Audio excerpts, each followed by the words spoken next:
कि सब कुछ बंद पड़ा है। और मुझे मालूम नहीं कांग्रेस के लोग क्या सोच रहे होंगे।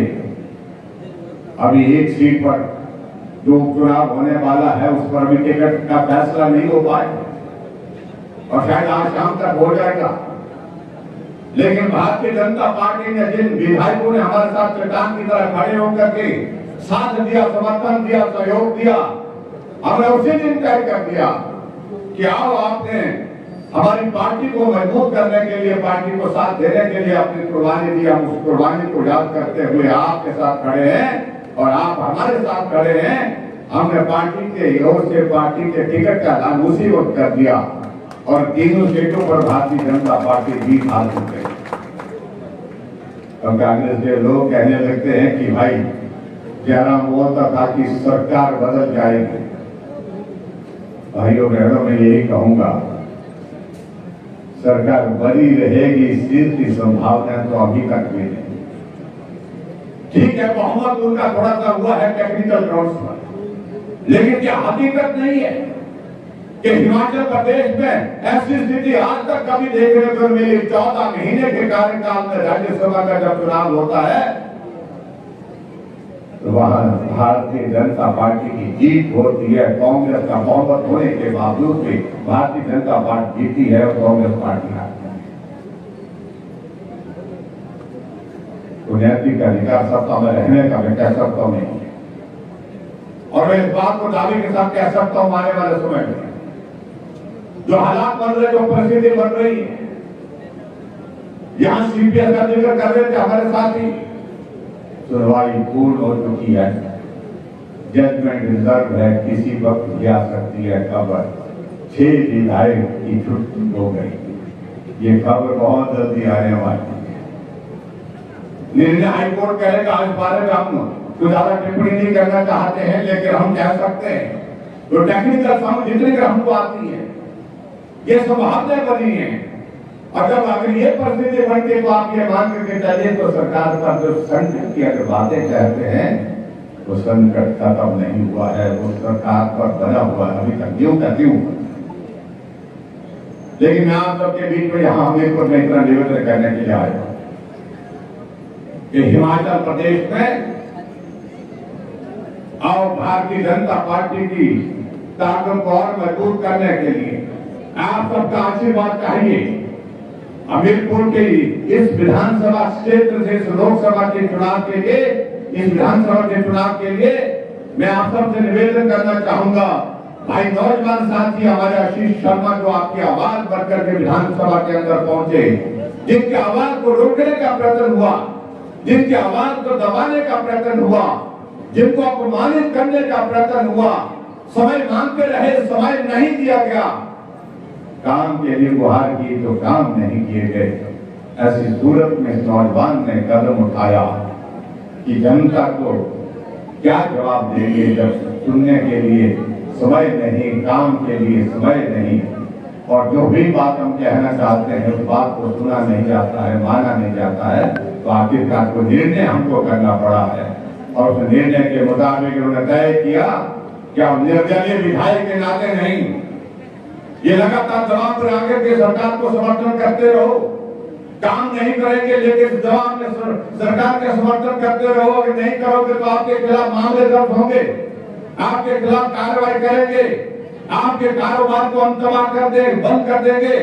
इस बात को लंबे समय तक नहीं सुना जा सकता, ना झेला जा सकता है। इसलिए फैसला किया कि हम हिमाचल प्रदेश की विधानसभा से त्याग पत्र देकर के फिर से चुनाव में जाएंगे और फिर से चुन करके आएंगे, निर्दलीय विधायक की हैसियत से नहीं बल्कि भारतीय जनता पार्टी की विधायक की हैसियत। ये फैसला ऐतिहासिक फैसला है और मुझे लगता है कि पूरे देश भर में इस तरह का उदाहरण देखने को बहुत कम मिलता है जब चुना हुआ प्रतिनिधि 14 महीने 15 महीने के छोटे से कार्यकाल में इस तरह का फैसला ले लेता है कि हम विधानसभा के चुनाव के लिए दोबारा जाकर के विधानसभा के अंदर पार्टी का साथी बनकर के अपना पक्ष रखने के लिए जाएंगे। मैं आशीष शर्मा जी को बहुत बधाई देता हूं और मैं शुभकामनाएं देता हूं और मैं आप सबसे भी विनम्र निवेदन करना चाहता हूं भाई और बहनों, ये चुनाव अलग तरह का संदेश देने वाला है और इस चुनाव के माध्यम से जो संदेश जाएगा और वो संदेश ये जाएगा, ये सरकार उखाड़ फेंकने के लिए ये संदेश जाने वाला है। जब आपके हमीरपुर से भारतीय जनता पार्टी के हमारे प्रत्याशी आशीष शर्मा जी हिमाचल प्रदेश की विधानसभा के अंदर पहुंचेंगे, ये सरकार उसके बाद मुझे दावे के साथ कह सकता नहीं बचने वाले, इस बात को मैं दावे के साथ कह सकता हूं। इसलिए इन सारी बातों को लेकर के गंभीरता से सोचने की आवश्यकता है। और मैं ये भी कहना चाहता हूं कि हिमाचल प्रदेश का भी जो 15-16 महीने की सरकार है, जहां सब कुछ बंद पड़ा है, सरकार के सामने सिर्फ एक काम है, एक काम है और वो क्या काम है कि कुर्सी कैसे बचाई जा सके। पूरी ताकत इसी काम में लगी है। कैसे सरकार को बनाए रखा जा सकता है, काम किसी का होगा ये तो विषय ही नहीं है।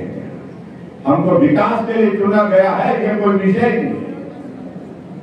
आज एक ही प्रश्न कांग्रेस के पास है, मुख्यमंत्री की सरकार को कैसे बचाया जा सके, इसी बात के लिए पूरी ताकत लगी।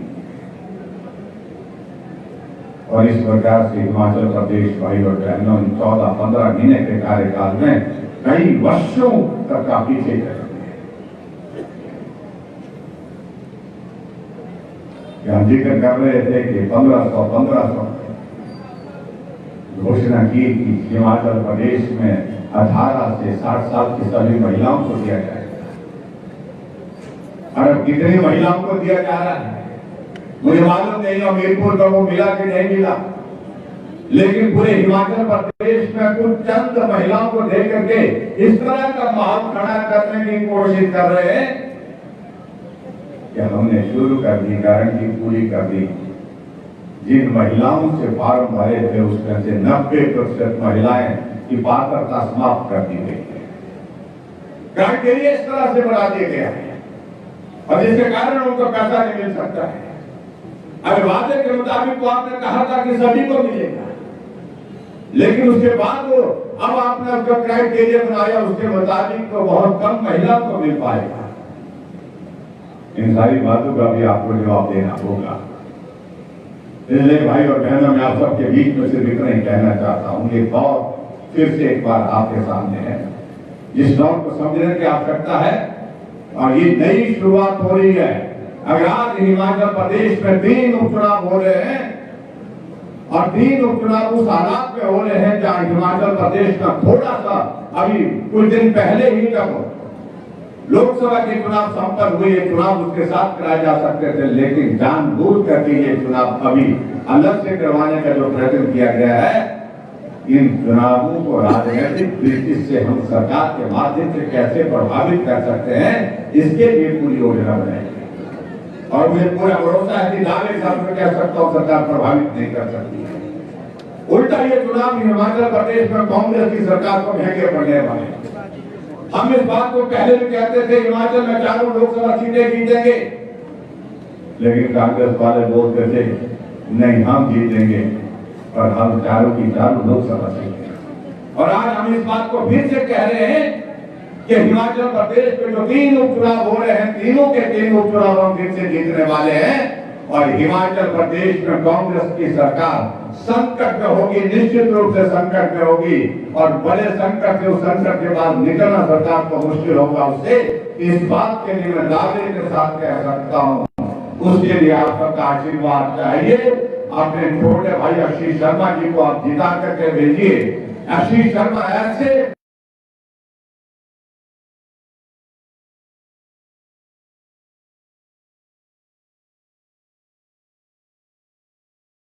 व्यक्ति, एक ऐसे नौजवान